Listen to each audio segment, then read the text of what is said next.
Hi, it's the M.L.M for the Soul channel, and I do have a new topic for today. Before I begin, I just would like to say, may the words and expressions of my mouth and the thoughts and meditations of my heart find favor and acceptance before you, Hashem. And some people I like to thank every time I do my videos because they've inspired me, and I hope they can inspire you as well. And I will have links below this video to their sites. They are Rabbi Shalom Arush, Rabbi Lazer Brody, Rabbi Yosef Mizrahi, Rabbi Eli Mansour, Rabbi Alon Anava, Rav Daniel Asor, Rabbi Yuval Ovadia, Nisan Baruch Black, David Sachs, and Rabbi Michael Skobach, Jews for Judaism. And again, if you've never checked out this site before, then do check out my first video, and I will have a link to that below this because some people have asked in the comments, what is your first video? And that explains what M.L.M for the Soul actually means. So again, we're taking another wonderful topic from this book, from the Artscroll Series, Praying with Fire 2 by Rabbi Heshy Kleinman. We'll have a link below for this website as well for Artscroll, so you can check out all the books that they offer. And the title for today is Even for the Little Things. But that's not the title for their day. Their day is day 45. It's called The Big Small Stuff. So mine is Even for the Little Things. So I'm going to read from here as well and then elaborate. There are no atheists in foxholes, common wisdom states. Faced with flying bullets or critical illness or financial ruin, even a person of the most tenuous faith is likely to recognize that only Hashem can help him. However, in the smaller challenges, he tends to mistakenly believe he is, quote, on his own. Rabbeinu Yonah explains, with regard to small things, he will not remember Hashem because the job is small in his eyes, and he is certain in his mind that he will be able to handle it, and that he certainly will succeed, or that failure won't cause a significant loss. The way to build emunah and to develop reliance on Hashem, meaning Hashem in all matters, is to keep communicating with Hashem as the day's events unfold. So here's a story. Once the Hasidim of the Maggid, Rav Matal of Chernobyl, saw him standing by the window moving his lips. They came closer to him to hear what he was saying. Imagine he was saying some deep Kabbalistic prayer. They were shocked when they heard the Rebbe saying, this is what he said. Ribono shel olam, the maid who helps my wife wants to quit, but my wife really needs her help, so please make the maid change her mind. The Hasidim asked the Rebbe why he, the great Gaon, was praying like a simple person, asking Hashem for such a simple thing. Replied the Maggid, who else should I ask? Shalah HaKadosh advises, each individual is required to pray to Hashem for every need, and after he prays, he should deal with his transactions and place his trust in Hashem. After the endeavor, he should acknowledge that the outcome is from Hashem. So what is you want to pray to Hashem for your needs and then deal with it, but whatever happens afterwards is, of course, from Hashem. Rabbi Yerucham Levovitz, Mashgiach of the Mir Yeshiva in Europe, said, Chazal did not do even the smallest movement without prayer. Imagine that, every little step you take. I'm going to the next room, Ezra Hashem, with Hashem's help. Hashem help me, I'm going to move here. Imagine doing that. In this day and age, we don't do that, so it's hard to imagine. So when they entered the study hall to learn Torah, they prayed. When they departed, they prayed. Did these Torah giants lack confidence in their ability to learn? Sorry if this is in the light.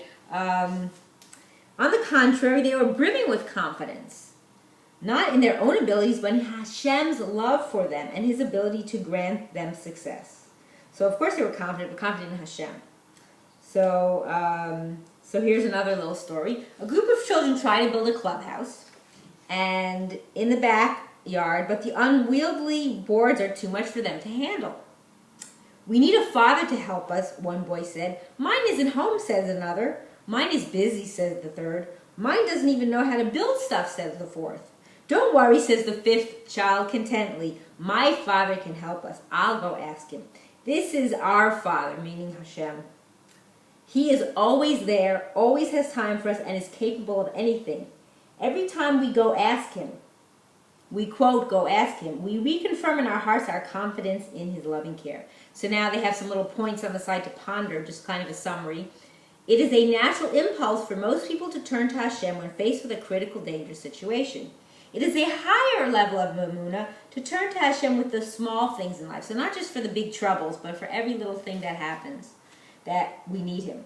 One should communicate with Hashem throughout the day as one faces life's ordinary challenges, like, oh Hashem, I pray that I'm going to be able to go outside today and see the beautiful sun, and Hashem, I pray that I'm going to get to where I need to go on time, and I pray that I'll be able to walk there okay, or anything. I pray that my car will start and I'll be able to go where I need to go.